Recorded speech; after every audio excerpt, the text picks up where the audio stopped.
Hey everyone, welcome to Teachers Love It Live PD webinars for teachers only. I'm so excited to welcome you to our amazing webinar. Please do share from which part of the world you're tuning from and what is your teaching role exactly. So I'm so excited because today we are learning from amazing Jessica Pack on movie making in the classroom.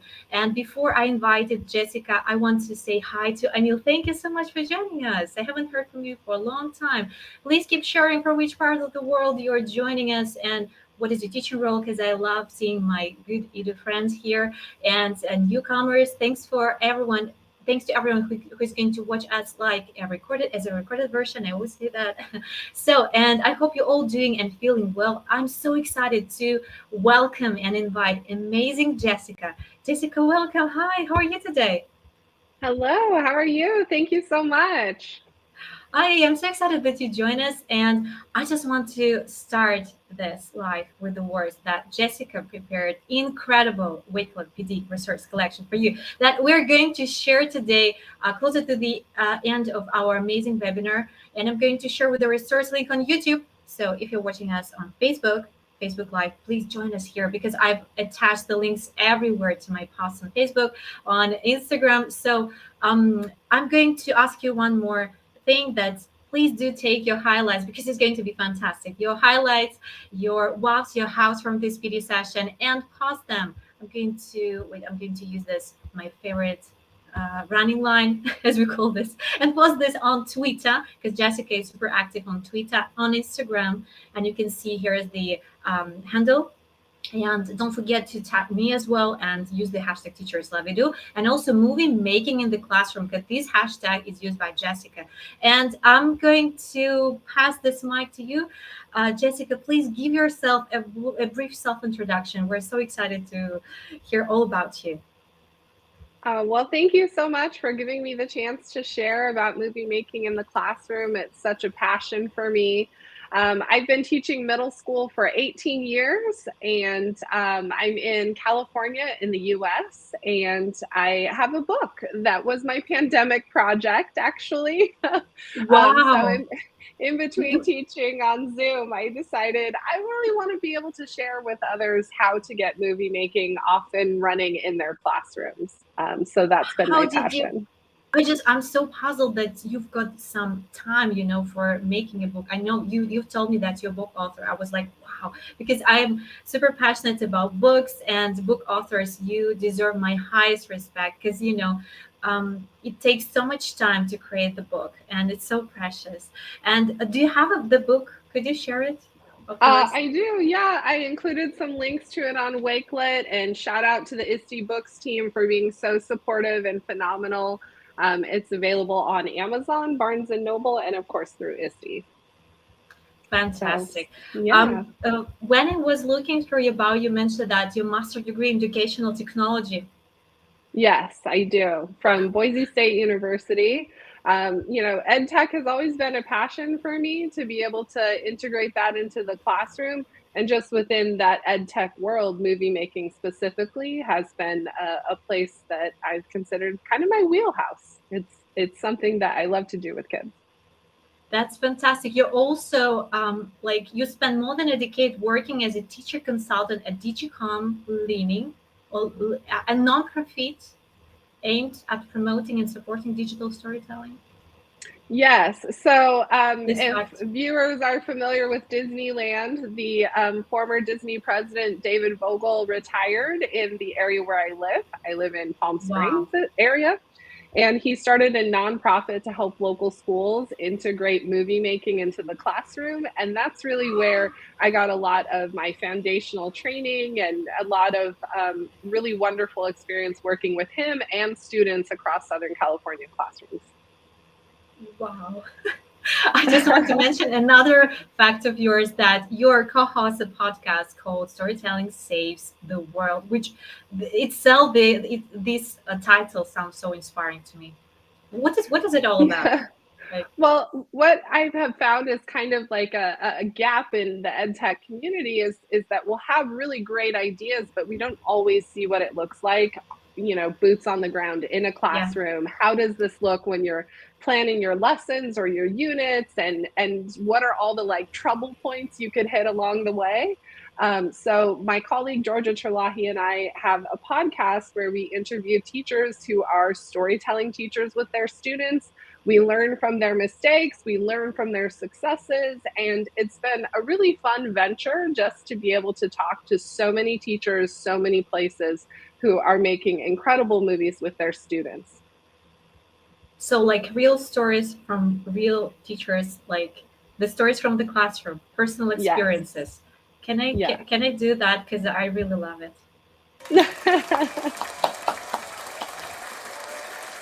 I really love it too. They're just really fantastic to give up their time to share. So hopefully listeners can check it out. I want to say and give a shout out to Mike. Thanks for tuning in. And I've seen that you comment my post on Instagram that you will join us. I'm also so excited to welcome Juan. I'm sorry, the wrong one. I'm mixing them up sometimes. Sorry. So, hello from Chile. Yay! I think we're ready to go. But before we dive in, as I promised, here one of my favorite questions that I would love to ask you, Jessica. What is inclusive education? What does it mean to you? I think for me, inclusive education is making sure that every child in the room has what they need to be able to express their learning, to access the content, and to most of all be able to find and develop their own voice and really learn how to lift that voice using content creation tools. And I I love think that it. that's something that is always a benchmark that we should push for, right? Is to make sure every kid knows they have a voice and every kid has a story. Another thing is kind of like this. This story, and this is so precious because when our students they leave us, like our classrooms, the only memory that they've got, of course, the emotions they got Yes. during this learning time with us, and also visuals, like visuals. And so my question is, what is movie making in the classroom all about? It like, is it connected with the idea that I just expressed, or it's something more, it's something different? I think at its heart, movie making is all about emotion. There's so Yeah. much that happens, which I'll share a little bit about a bit later, but there's so much Yeah. that happens in our brains chemically when we are interacting in a storified environment. And that all connects to our emotional state, right? So we remember the things that we have emotional tags with most strongly years later, right? So if we're able to create compelling learning experiences within the walls of our classroom that generate emotional tags for students, then we know that that learning will transfer beyond just that year, that room, that place, and it becomes part of who students are. And So now I for me, that's understand. really I'm sorry for interrupting. I'm so excited. Now I understand why Moving in the Classroom was published by Easty Books. Now I got it because it's so this idea, this thoughts that you brought, just oh my gosh, that's incredible. So are you presenting on Easty this year, right? I am, yes. I have a lot going on at ISTE Live this year. I'm so excited to connect with so many people. I have a few different sessions with my colleague Georgia Terlahi, and then a few different opportunities to interact with readers at ISTE Central near the bookstore. So that should be fun. And then I'll also be in the We Video booth doing some demos. Incredible work, incredible job that you're doing, Jessica. And right now I'm passing this mic and this floor to you, and I'm going to show your presentation. Now it's on the screen. Wow, it's so Perfect. beautiful. Well, thank you so much. My social media uh, handle is at Packwoman208. So I know Anna had already shared our handles, but I just really want to make sure that you know that I genuinely do love to connect with everyone everywhere about movie making. So please don't hesitate to reach out even after our time together is over for the day. So let's see. And First, Samantha has joined. Probably you know her. Oh, I do. That's Yes. one of my students. That's Oh great. my Hi, Samantha. God. Thanks for tuning in. That's Samantha's amazing. in college now and doing amazing, amazing stuff. So I had her in sixth grade. Oh, um, so as Samantha knows, and a lot of my other students, digital storytelling can take a lot of different formats. We know that it can be movie making, of course, but it can also be the visual arts, it can be podcasting, it can be video games, comic books. All of those modalities of storytelling are things that our kids really connect with, and that I think intelligent teachers leverage these things that kids love to be able to bring them into the classroom. When I was researching for my book, one of the um, definitions for movie making stories specifically that I came across, I just absolutely loved. This is from Daniel Koontz, who's a BBC documentarian, and he calls them multimedia sonnets from the people. And I thought, that's fantastic. That's poetry. That's centering the human element of who we are as individuals. And for me, that's really the calling card of movie making in the classroom. So fantastic. for our students today, we have this immediate capacity to create, right? Whether we're doing podcasts or we're making movies or we're posting on social media different moments or snapshots from our lives, we have so much creative potential. And I think as educators, it's really our job to help students see their technology and see their platform and be able to leverage it in a way that's meaningful and personal, and of course, used appropriately. So with Yes. younger children, especially in middle school, which is my grade range, social media sort of explodes for them, and it's brand new, and the temptation is there to maybe use it in not such a productive manner. And so if we can teach them that that's their platform for their voice and help them create content that's appropriate, then that is absolutely a win for those students. I've been doing movie making for about 16 years. I've been teaching for 18. So over those years, movie making has looked a lot of different ways in my classroom. Everything from iPads to Chromebooks with shared devices, bring your own device, Oh my whatever we God. can get our hands Ah, on. Um, yes. you know, it's been a lot different over the years, but you know what? The heart of it is the same, and it really is all about the story and all about the student who's telling it. So, why is it so important that we tell digital stories? There's so many teaching strategies that it would make sense that over such a career span, I would switch things up, right? But for the last, 16 years, storytelling and specifically movie making has remained a pillar of my classroom. So, what is it that creates that to be such an important aspect of who I am as a storytelling teacher, of who my students are in our classroom experience? Why does it stick around? Well, the reasons are emotion and brain science, which we already kind of started talking about, right? Yes. There's Yes. a really good reason for us to tell stories and specifically make movies with kids. And it has to do with research that shows that our brains we learn basically from how we perceive the world plus our emotions. So those two things fit together. So, we've maybe heard that learning and emotions, those things are separate. Reason is free from emotion, but that's not entirely accurate. I think it's definitely compelling when we see that research shows that narrative stories actually provide a framework for our understanding.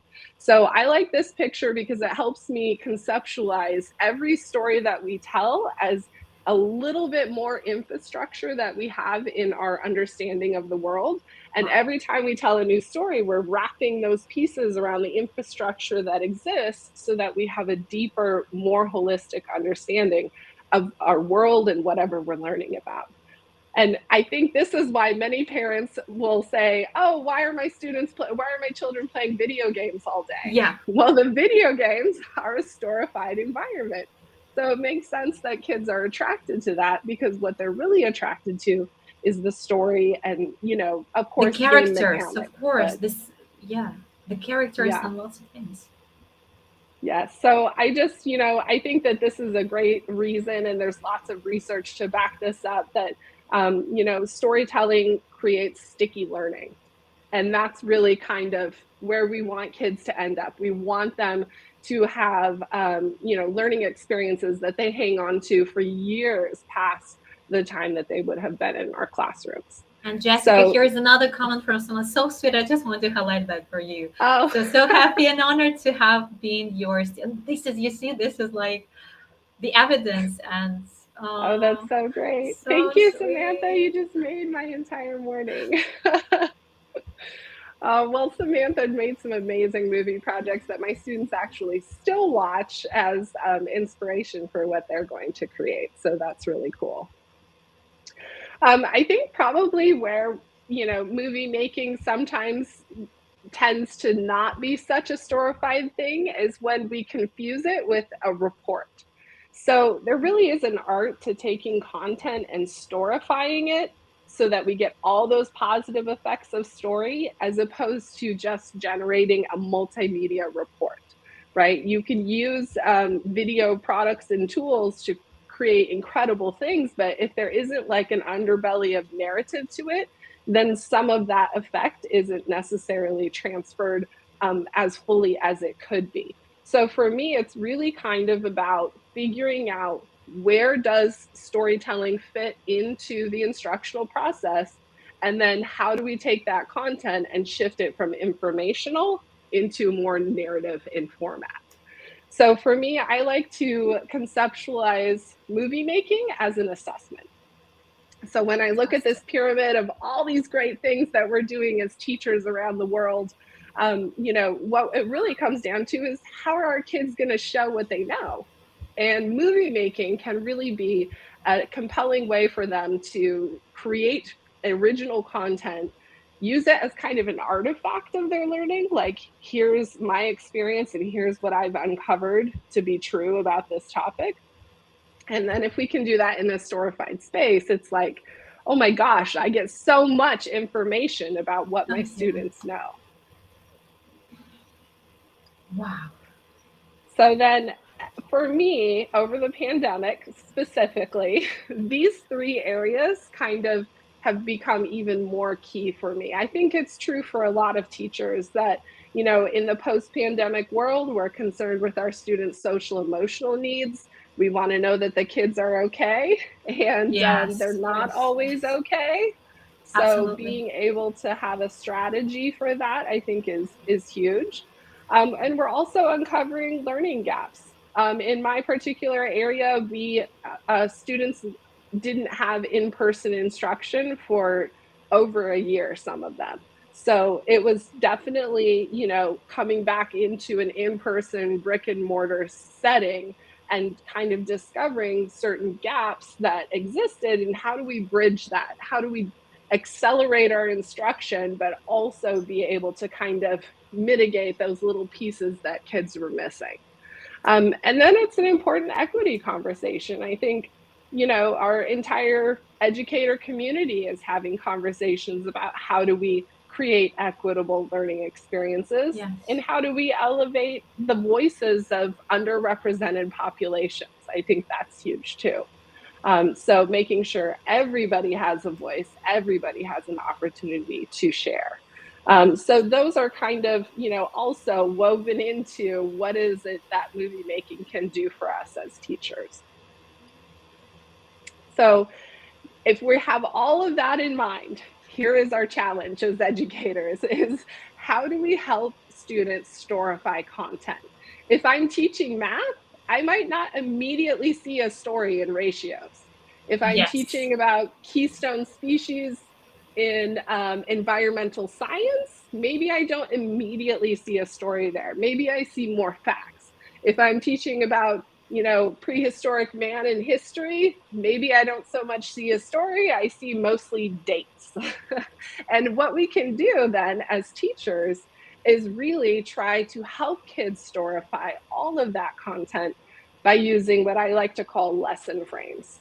And lesson frames are basically a script template that you can rinse and repeat no matter what content or grade level you are teaching.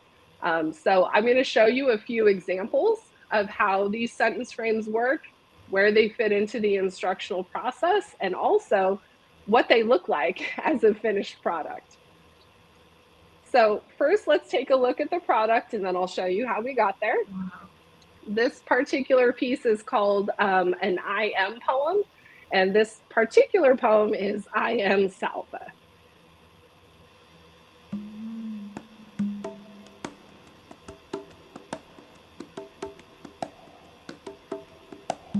I am Salva. I hear gunfire as soldiers attack my village in South Sudan. I see people everywhere running into the bush. I wonder if I will ever see my family again. I want to survive this sober war. I am Salva. I pretend that I will find safety somewhere. I feel more hungry and thirsty than ever before in my life. I touch the hot sand beneath my feet as I walk hundreds of miles across the desert. I cry when my friend disappears, taken by a lion. I worry that I will not survive without my family. I am Salva. I understand that there are not enough resources to go around. I say that I have spent more than a decade living in refugee camps. I dream that my name will be on the list to go to America. I try to persevere, to take one day at a time. I hope that one day I will make a difference for my country. I am Salva. Oh So my gosh, so inspiring. that's a really great example, right? Of Yes, of yes. a story that kind of touches your heartstrings. But that story doesn't necessarily belong to that student. That student did the research and the understanding to really get what it's like to be in a refugee camp and then be able to apply that into a character they created to kind of reflect their learning. So here's what that looks like instructionally. Um, Okay, so essentially on the left, I provide students with the sentence frames, and then on the right, they write their script by filling it in. So this is a scripting example from social studies, and the content is hunter-gatherer communities in prehistoric times. So all the student has to do is be able to develop a character in mind to kind of live out in their shoes all of the information that they've learned about that topic. So for the I Am Salva piece, that was based on a novel called A Long Walk to Water by Linda Sue Park. It was our novel study that we did in our sixth grade English class. And then students at the end of the novel had to really use economy of detail and shrink the whole story down into like a very small package. How would they communicate the heart of Salva as a character and really the substance of what he went through? Wow. Um, and then in social studies, we use the exact same script template, the exact same lesson frame, but this time we're writing about prehistoric man and we're looking at the hunter-gatherer lifestyle. So this is kind of my jam. This is what I love, something that I can take and use again and again and again and just switch out the content each time. So Once the again, give me just a second. Because I just want to highlight that this is one of the best examples that I've ever been shown or seen anywhere of social emotional learning in action. Like, amazing. Oh, that's fantastic. Thank you. Well, what I really love too is just the idea that kids can get really good at this. Because if we give them one chance a year to make one movie project, it's going to take a long time. Some of it won't be that great. And it's not really helping us with that emotional brain chemical interaction that we were talking about before, because that's like a one and done experience. But if we give them multiple opportunities throughout the entire year to become really good at storytelling and to be familiar with the storytelling structures like this I Am poem, they're going to get really good at what they create. And they're going to have lots of emotional tags, throughout the year and lots of points of sticky learning that they'll be able to retain. Fantastic. So a lot of storytelling has to do with emotion, which we've been talking about. If Yep. you look at any Pixar short, which I love Pixar shorts, who doesn't? The reason that we connect with them so well is that they have this emotional story structure that's predictable. We start out with sort of an inciting incident. What are things like for this character? What's going to change? And then we build tension as they face challenges and things get more complicated and it's a little bit, uncertain. How is it going to turn out? And then eventually we get to this moment of revelation or deeper understanding, Yeah. or maybe even a triumph of the human spirit moment where we're just like, oh, yes, we've won. Yeah. um, Yeah, it's the best. The best. I tell you, yes. just I know that. Well, and that's the universal story structure, right? We can take that and apply it to anything, which is why you'll notice on this sentence format, there's 3 different colors for the 3 different phases of storytelling. So essentially, students start out with really sort of on the surface information, and the place they end up is for the deepest, most revelatory information. So they kind of understand that you start slow and then you go deep. And that's really been effective to creating really high quality Yeah. learning experiences. Oh my gosh, Samantha. Yes, I still remember that book. That's. I'm And it's worth speechless. It's so knowing that, sweet. like, the last time Samantha was in reading that book, it was, let's see, 6 years of Can you imagine high six school and years? middle schools. Plus, I think she's in her second or third year of college now. So that's a Samantha, long how old are time you? ago. Yeah, please do share, Samantha. How old are you? Because oh my gosh, there's another comment that I just want I have to highlight because it's incredible. So I think it's from Samantha again. I think it's important to acknowledge how much of an impact she continues to make on students. Just how she support myself. I'm happy to continue supporting her in whatever way that looks. So this is for you, Oh Jessica. my You're an gosh.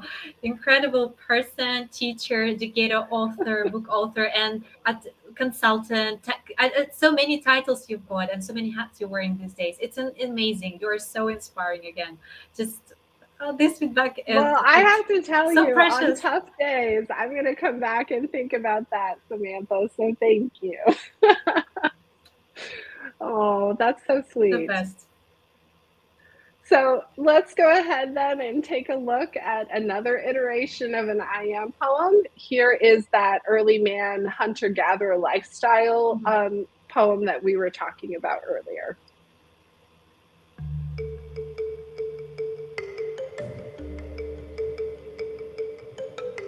I am a hunter gatherer. I wonder where I will migrate to. I hear the sound of fire crackling, hopping, and hissing. I see a land bridge to an unknown place. I want to find resources. I am a hunter gatherer. I pretend to be invisible when hunting for food. I feel desperate to collect enough resources. I touch blood, juice, and juice from berries when I paint cave walls. I worry that I will run out of resources. I cry when my family members die. I am a hunter-gatherer. I understand that we must keep migrating to find more things to survive. I say that it will be so much easier to settle down in one place. I dream I will survive long enough to see my family grow. I try to find another blade core that I can use to make tools. I hope to make a good impression on my leader so I can become one someday. I am a hunter-gatherer.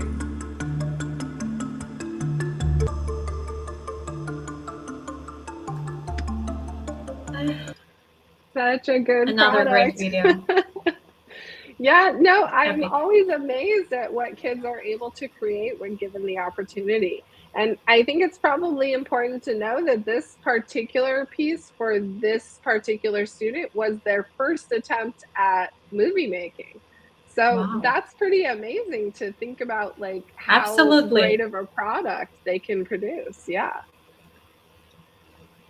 So the instructional flow again for that particular piece was having all of the usual activities that we do as teachers, all of those research items. And, you know, I'm a big fan of EduProtocols. So using EduProtocols with the Frayer model there and accessing different media. We do all of those normal good teaching things. And then I present them with the IM poem template, and they're, you know, no problem. They're able to write their script based on everything that they've learned. Fantastic. So the storytelling process is, I think, a place where sometimes some teachers might experience pitfalls.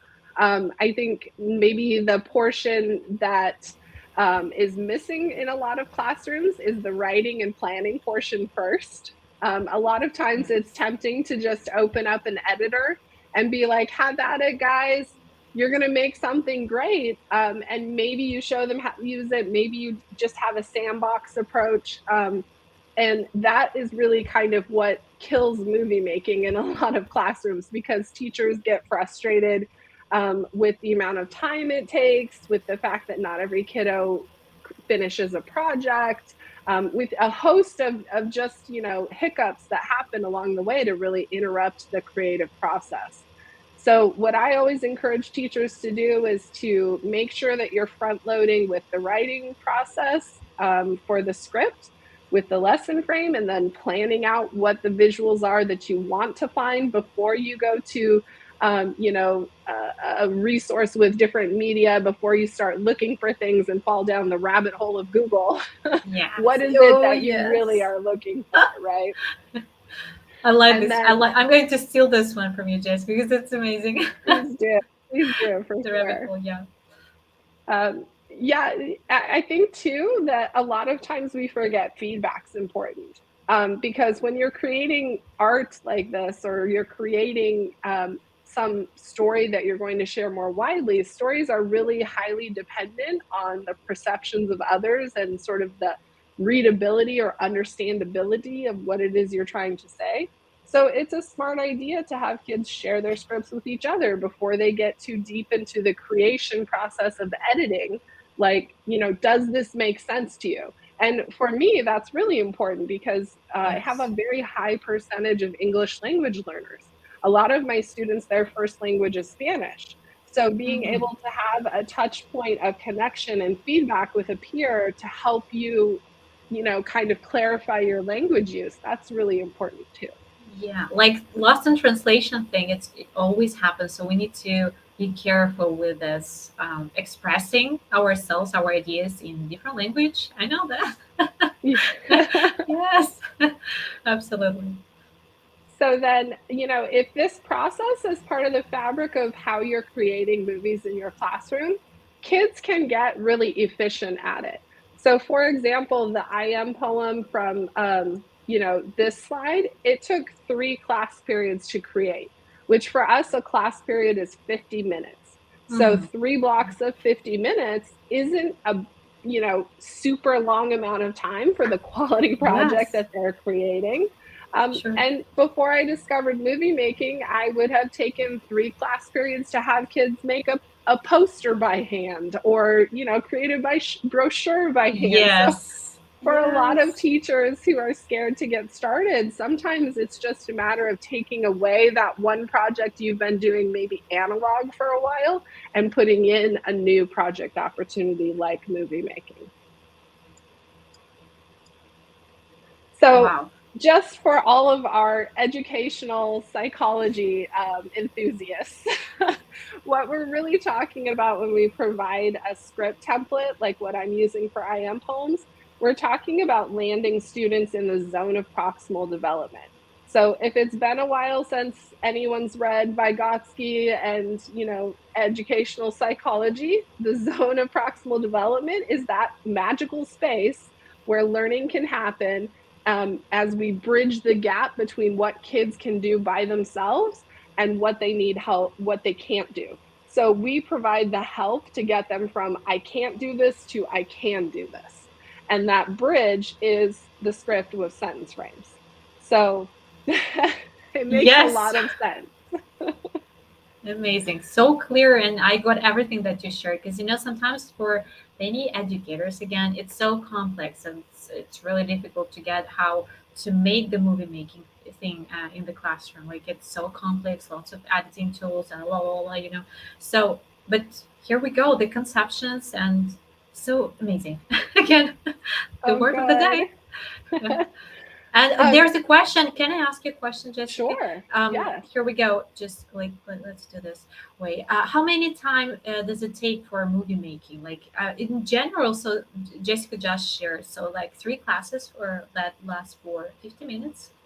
Right. And I think it's worth noting it's not original footage. So there is a time difference between if you're shooting original footage and if you're leveraging existing resources. So, in platforms like Adobe Express, they have a certain amount of free stock photos. So, Oh, how many great of library. those can you use? Yes. Can you import things from Unsplash or other copyright free resources?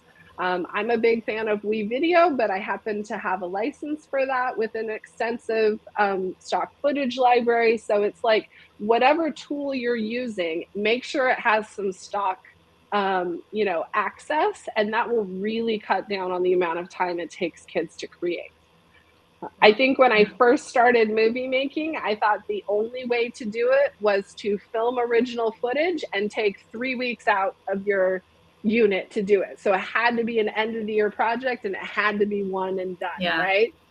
So over the years, though, I'm like, oh, that isn't the only way to make movies. There are much more efficient ways to do it.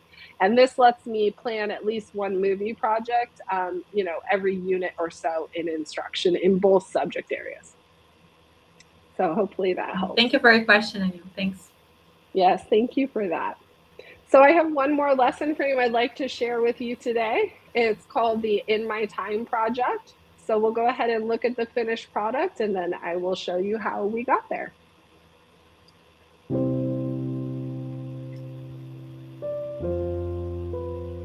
In my time, slavery was dominant. In my time, the trade was on. In my time, escaping was the only choice. So I went to college and studied, and I wrote books and made inventions, and I talked to the president various times so I could show Black significance. Today I inspire and motivate. Today I show we are smart too. Today, Blacks can show they are creative because of me. My name is Frederick Douglass.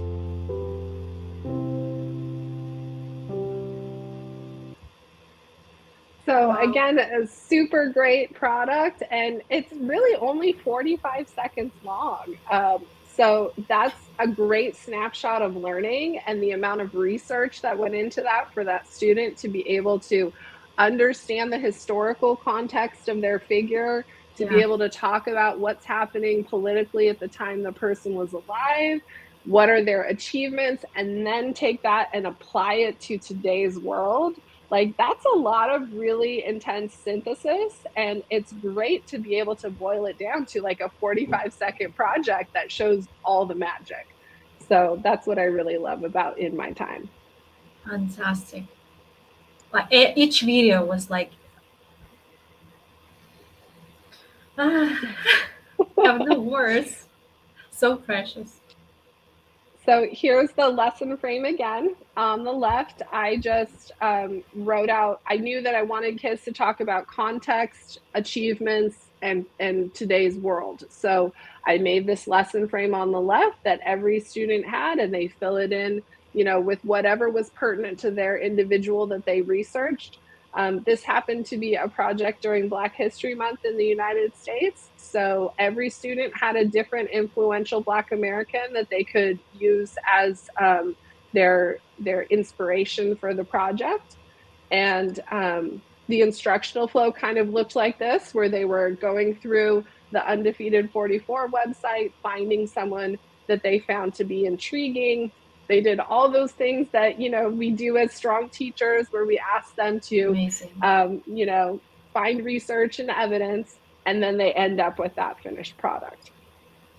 I think it's also worth mentioning that movie making works in a blended environment too. I was thinking about hybrid classroom, hybrid learning. Yeah, Yes. it's So even during the stations. pandemic, during distance learning, we did movie making in my classes on Zoom, and then I want to even highlight that. Mhm. yes, this is not something you have to leave behind. And then in Nice. person, we use station rotation blended learning very frequently based on the work of Dr. Catlin Tucker. So we have different stations for that in my time project, where one day the student's job was just to record the voiceover track. The next day, they were just collecting images and visual resources. And then I included that Station 6 screenshot on there because I wanted everyone to see that feedback can be a station too. So that particular station, students showed each other a rough draft and then listened to the feedback of 5 peers and then summarized what they thought they heard their peers say on their slide for that station. And you can see that Owen's comment is, you know, giving a shout out to his group member Christian for suggesting music, which he initially did not have any music at all in his piece. He didn't think he wanted any music, but Christian's suggestion got him listening to other tracks until he found something instrumental that he actually liked. And that is really a great choice long term because music is what cues our emotions. So his work was so much stronger just because he had the opportunity to talk to a peer. Fantastic. Jessica, with your permission, can I share with the Wakefield Resource Collection right now? Oh, yes, please do. So I'm sharing, and you can get it if you watch this on YouTube in our chat box, Q&A box. And again, if you've got any questions, drop them there. And don't forget to grab your highlights. And wow, just grab the resources. Give this the free way to say thank you for Jessica for her sharing and for our learning today from her. So don't forget to like tag us and just post them on socials. Twitter, Instagram would be just perfect. But even on Facebook, I will grab all of your beautiful feedbacks and put them into our feedback collection for Jessica. So please do that and don't hesitate. Spend your 5 minutes. It's going to be a really great thank you thing to say for Jessica. So I've shared. Check out the Q&A box. Yay. I'm done. Thank you so much for sharing that.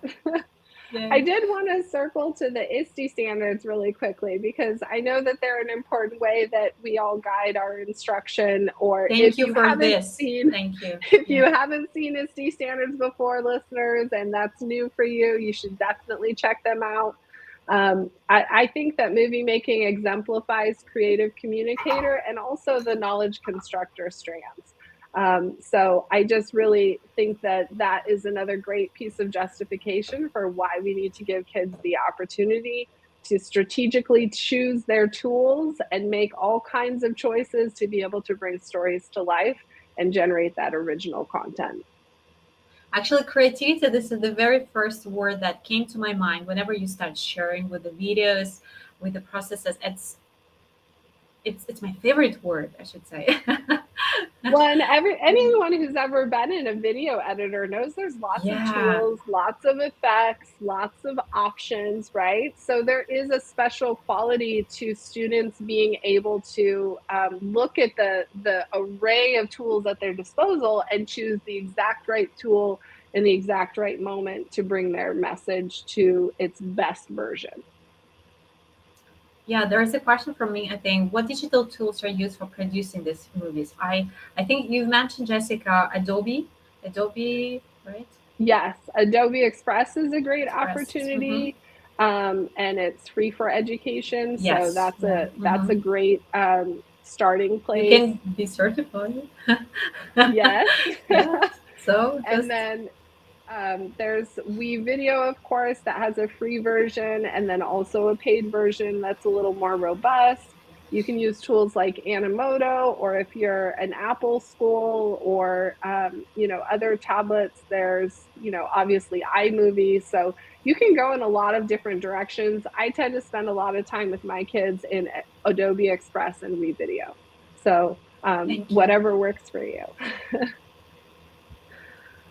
So I guess where I'd kind of like to wrap things up is just taking a minute to really talk about cultural relevancy. And anyone, who is teaching post-pandemic kids can tell you that it's really more about connections than content right now. We Nobody need has to shared have, this idea before. Like, I love this one. oh my goodness. Fantastic. Well, Yes.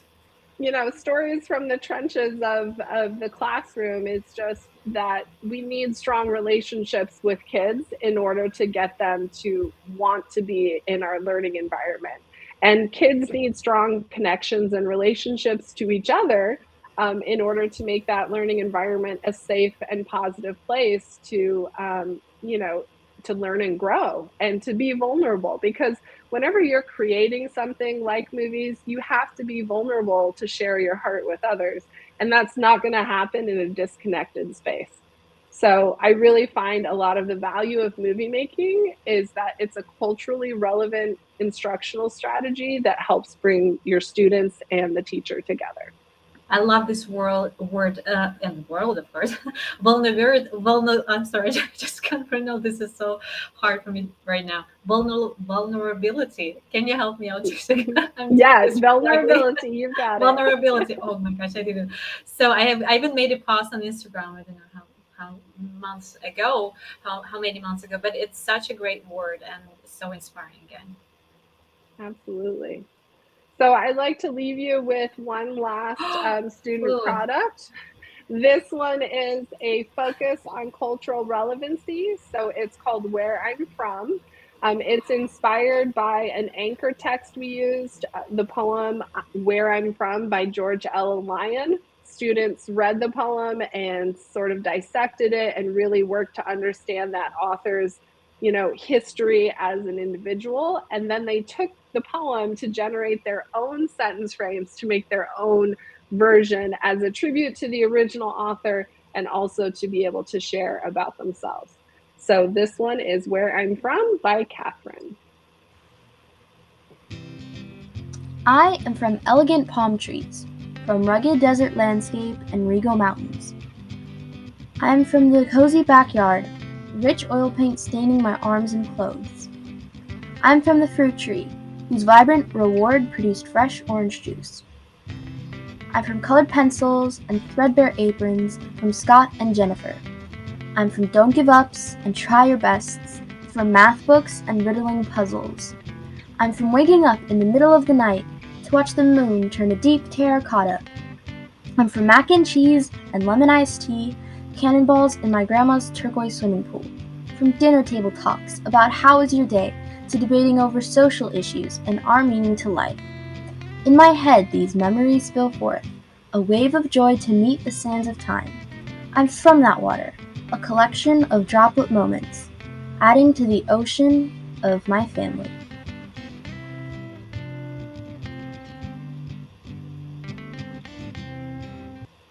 I love so it. amazing. Just this is my reaction. Like,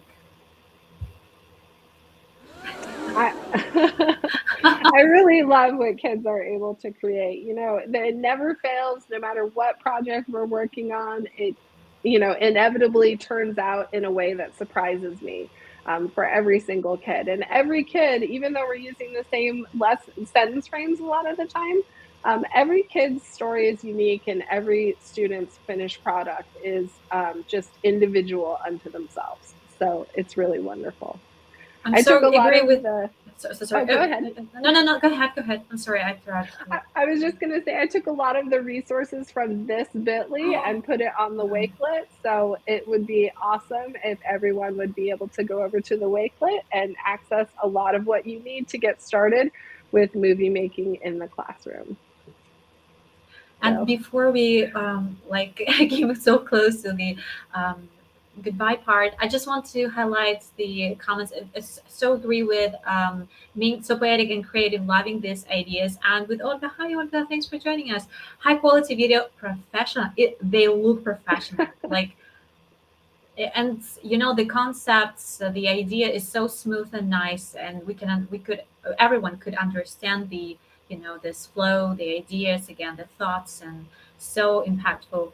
And also from Samantha, again for you, Jessica, so proud of you. Yeah, thank you, Sammy. you're amazing, Samantha. Thank you so much for joining us. It's like you highlighted our webinar today live and days, and thank you so much. So I'm passing the mic to you, Jessica. Would you like to mention the book? Absolutely. I really hope that you found today's presentation useful and you will find more lesson frames, student products, all kinds of extra resources linked in my ISTE book, which is Movie Making in the Classroom, Lifting Student Voices Through Digital Storytelling.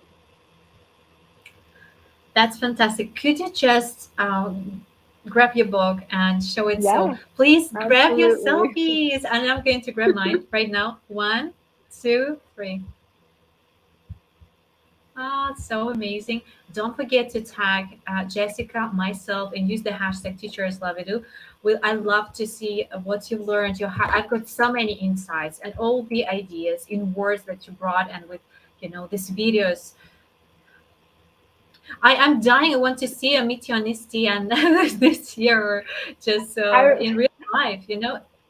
I was going to say, if anyone watching is at ISTE 23, I will be there too. And keep an eye out for the author showcase where all of your favorite ISTE authors will be together and ready to meet you and sign some books. So stop by, please. I'd love to meet everyone.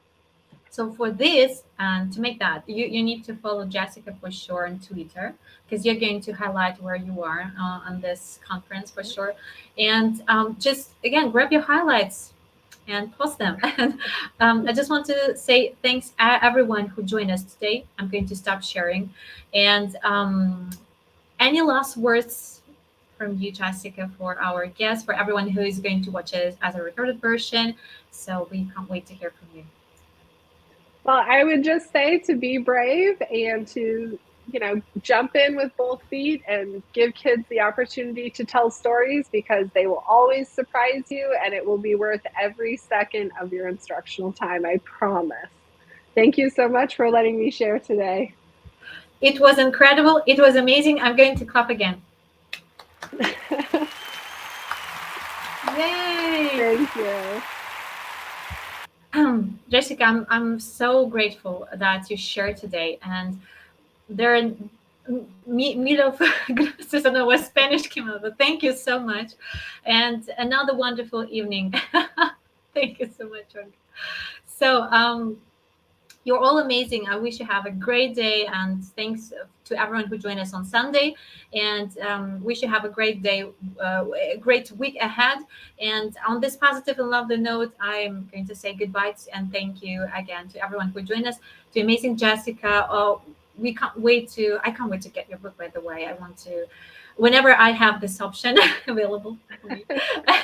Anyway, so thanks everyone who joined us, and see you in next live video webinars. Don't forget to hit the like button here and subscribe to the channel. Stay tuned and stay safe for sure. So bye everyone, and stay tuned.